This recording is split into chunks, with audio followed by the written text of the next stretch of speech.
Amigos welcome back to my channel. నేను మీ స్పెయిన్‌లో తెలుగమ్మాయి. ఈరోజు మనం జిరోనాకెళ్తున్నాము.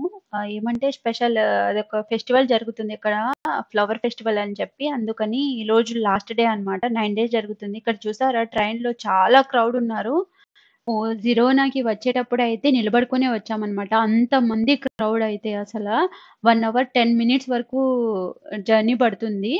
సో, అంతమంది లాస్ట్ కాబట్టి ఇంతమంది క్రౌడ్ ఉన్నారు. జనరల్‌గా అయితే అంతమంది ఉండరు. మనం జిరోనాకి ఎంటర్ అవ్వగానే ఇదంతా మనకి వెల్కమ్ సెటప్ అన్నమాట ఇదంతా.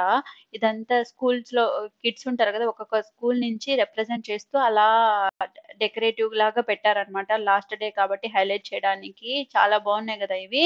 ఒక్కొక్క ఫ్రేమ్స్‌లో ఒక్కొక్క ఐటెమ్స్ ఉన్నాయన్నమాట. కొన్ని ఏమంటారు వులెన్‌తో చేసింది, హ్యాంగింగ్స్ టైప్స్, కొన్ని అయితే ప్లేట్స్‌తో చేసింది, కొన్ని చెప్పలతో చేసింది, కొన్ని అంతా ఇవి ప్లాంట్స్ చాలా హైలైట్ చేశారు. చాలా చాలా బాగుండే ఇదైతే.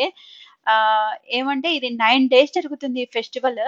మనం యాక్చువల్‌గా అయితే మనం చూద్దాం ఎలా ఉంటుంది ఈ ఫెస్టివల్ అని చెప్పేసి నేనైతే చాలా ఎక్సైటెడ్‌గా ఉన్నాను. ఈ ఫెస్టివల్ నుంచి చాలా డేస్ నుంచి నేను రావాలి, రావాలి అనుకుంటున్నాను.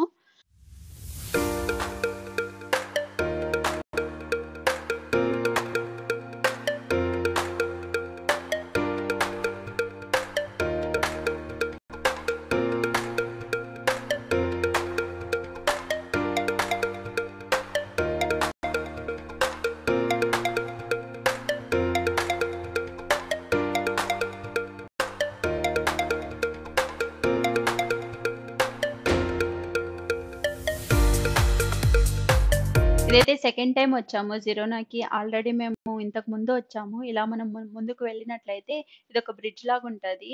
4 రివర్స్ ఉంటాయన్నమాట. 4 రివర్స్ లాగా కనిపిస్తాయి. ఇక్కడ కనిపిస్తాయి మనకి. ఇక్కడ నుంచి చూసినట్లయితే మనకి వెనిస్‌లో ఉంటాయి హౌసెస్ కలర్‌ఫుల్‌గా అలా కొంచెం సిమిలర్‌గా అనిపిస్తుంది. ఇక్కడ కొన్ని స్టాల్స్ టైప్ షాప్స్ ఉన్నాయన్నమాట ఓపెన్‌లో. చాలా బాగున్నాయి అవి కూడా కొన్ని కలెక్షన్స్. ఎండ అయితే బానే ఉండే ఈరోజు.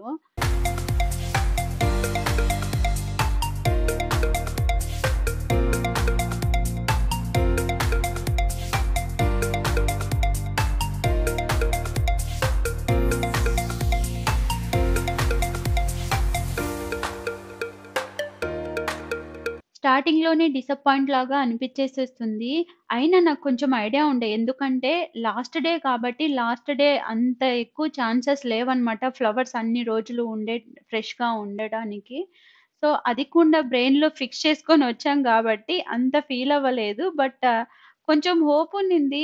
మేబీ, మే నాట్ బి అన్నట్టుగా చూద్దాం ఎక్కడ ఫ్లవర్స్ ఉంటే అక్కడ కాసేపు స్పెండ్ చేసి అక్కడ కొన్ని పిక్చర్స్, వీడియో తీసుకొని వేరే ప్లేస్‌కెళ్దాము. ఇక్కడ ఈ జిరోనాలో నారో స్ట్రీట్స్ చాలా ఎక్కువుంటాయన్నమాట. రోడ్స్ పాతకాలవి. ఇప్పుడు మనం మొన్న బెసెల్ వీడియోలో చూసాం కదా! అలా ఉంటాయి.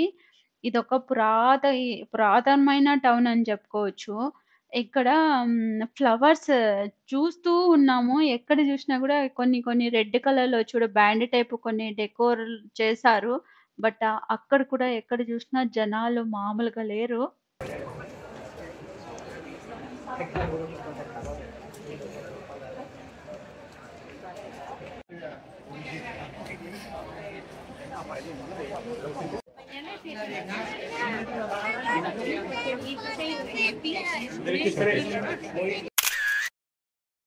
ఇంకా ఇదొక క్యాథడ్రల్ అన్నమాట. మనం మెయిన్ క్యాథడ్రల్‌కెళ్ళాలంటే ఫ్రంట్‌లో ఒక క్యాథడ్రల్ ఉంటది. ఇదేదో కొంచెం డెకరేటివ్ పీసెస్ లాగా దీన్ని అరేంజ్ చేసి పెట్టారు. మామూలుగా అందరూ జిరోనాకొస్తే దీన్నే పెద్ద క్యాథడ్రల్ అనుకోని అలా చూసేసి ఎళ్ళిపోతారు. లోపలుంటది మెయిన్ క్యాథడ్రల్. ఇది చాలా పెద్దది. ఈ జిరోనా అయితే కొన్ని స్కల్ప్చర్స్ అన్నీ ఇక్కడ కొన్ని ఉంటాయన్నమాట. మెయిన్ పర్సన్‌వి. ఇంకా అలా ఎక్స్‌ప్లోర్ చేసుకుంటూ వెళ్ళిపోదాం.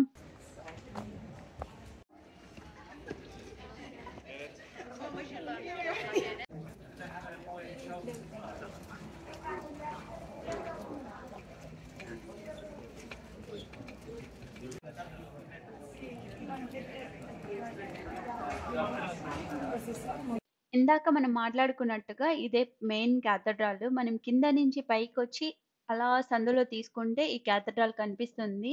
ఇక్కడే మెయిన్‌గా ఫోటోస్ తీసుకుంటూ ఉంటారు జనాలు. ఇక్కడ చాలా రష్‌గా ఉంటారు. ఎప్పుడు చూసినాను కూడా. ఇదైతే ఆ క్యాథడ్రాల్ లోపలికెళ్ళాలంటే చాలా స్టేర్స్ ఉంటాయన్నమాట. అవన్నీ ఎక్కి కొందరెళ్తూ ఉంటారు. మేబీ నేనేమనుకున్నా అంటే అట్‌లీస్ట్ ఈ ప్లేస్ అన్నా కొంచెం ఫ్లవర్‌తో బాగా డెకోర్ చేసి పెట్టుంటారులే అనుకున్నాను. ఇక్కడ గూడా డిసప్పాయింట్ అయిపోయానన్నమాట. ఏం చేద్దాం మరి మనం లాస్ట్ డే వచ్చాం. అది మన మిస్టేక్ కదా! పైగా ఈరోజు లాస్ట్ డేనే కాకుండా వీకెండ్ కూడా ఇంకా వీకెండ్ అంటే మామూలుగా ఉంటదా సినిమా అసల?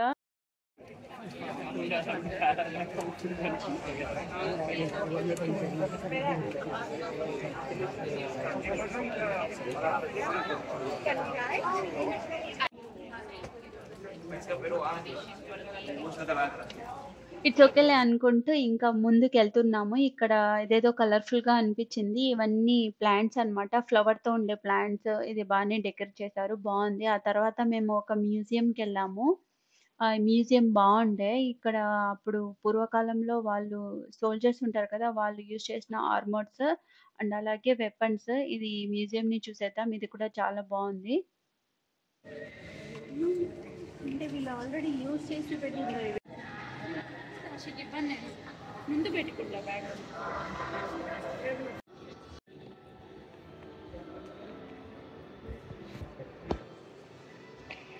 ఎంత స్ట్రాంగ్‌గా ఉన్నాయి ఇవి. ఫ్లవర్ ఏమో గానీ, ఈ మ్యూజియం మంచిగా సాటిస్ఫాక్షన్ అనిపిచ్చిండే అన్నమాట. ఆ మ్యూజియం చూసిన తర్వాత బయటికొచ్చినప్పుడు పెద్ద క్యూ ఉండే. అది వచ్చేసి ఇక్కడ అరబ్ బాత్రూమ్స్ ఉన్నాయి. ఆ కాలంలో వాళ్ళు అరబీయులు యూజ్ చేసిన బాత్రూమ్స్ అన్నమాట. వాటిని చూడ్డానికి పెద్ద క్యూ ఉన్నారు. అది మేము ఆల్రెడీ ఎప్పుడో చూసేసాము.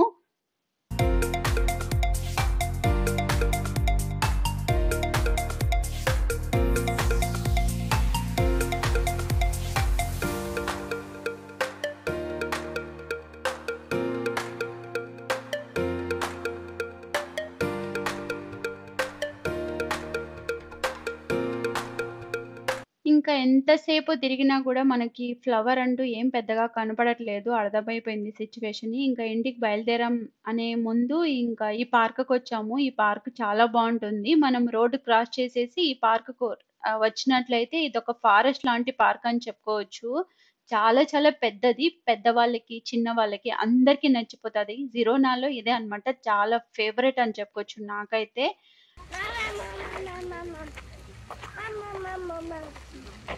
మనం జిరోనాలో ఎంటర్ అయినప్పుడు క్యాథడ్రాల్, ఆ స్ట్రీట్స్ అంతా తిరిగి తిరిగి ఫుల్‌గా టైర్డ్ అయిపోయి, కాసేపు ఈ పార్క్‌లో రిలాక్స్ అయిపోయి, ఇంటికెళ్ళే టైంకి ఫుల్‌గా పీస్‌గా స్టార్ట్ అవ్వచ్చనమాట. పిల్లలకి పార్క్ గూడా ఉంటుంది. పిల్లలుండేవాళ్ళు తప్పకుండా ఈ పార్క్‌ని విజిట్ చేయండి. మేము ఫ్లవర్ అక్కడేమో గానీ, ఇక్కడైతే చూసాము. ఫ్లవర్ ఫెస్టివల్‌కి వచ్చేవాళ్ళు ఎస్పెషల్లీ జిరోనాలో ఏం చేస్తారంటే, ఫస్ట్ లాస్ట్ డేస్ రాకుండా మిడిల్‌లో వచ్చేసి ఎంజాయ్ చేసి ఎళ్ళిపోండి. అది కూడా టికెట్ బుక్ చేసుకొని 2 డేస్ స్పెండ్ చేస్తే బెస్ట్. ఇంకా మా రిటర్న్ జర్నీ స్టార్ట్ అయింది. వెళ్ళే టైంకి మేము హాఫ్ అన్ అవర్ జర్నీలో రీచ్ అయ్యేటట్లు చూసుకున్నామనమాట. ఎందుకంటే వచ్చేటప్పుడు చాలా కష్టపడ్డాం కాబట్టి, అది నిలబడుకొని వచ్చాం కాబట్టి, ఫస్ట్ అయితే మనం ఈ ట్రైన్‌ని ఎక్స్‌ప్లోర్ చేసేద్దాము. మనకి ఎలా ఉంది లోపల అని చెప్పేసి. ఇంకా సైడ్‌కైతే లగేజ్ పెట్టుకోవడానికి సెటప్ ఉంది. ఇంకా మనకి ఆ సీట్స్ చూడగానే అర్థమైపోతుంది. ఎంత కోజీగా ఉంటుంది అని చెప్పేసి. ఈ ఫ్లైట్‌లో ఉంటది ఇలాంటి సీట్స్. ఇదండి ఇవాల్టి వీడియో అయితే ఈ వీడియో గనుక మీకు నచ్చినట్లయితే ప్లీజ్ లైక్, షేర్, సబ్స్క్రైబ్ చేయండి. Thanks for watching. By by. Adios. Signing off.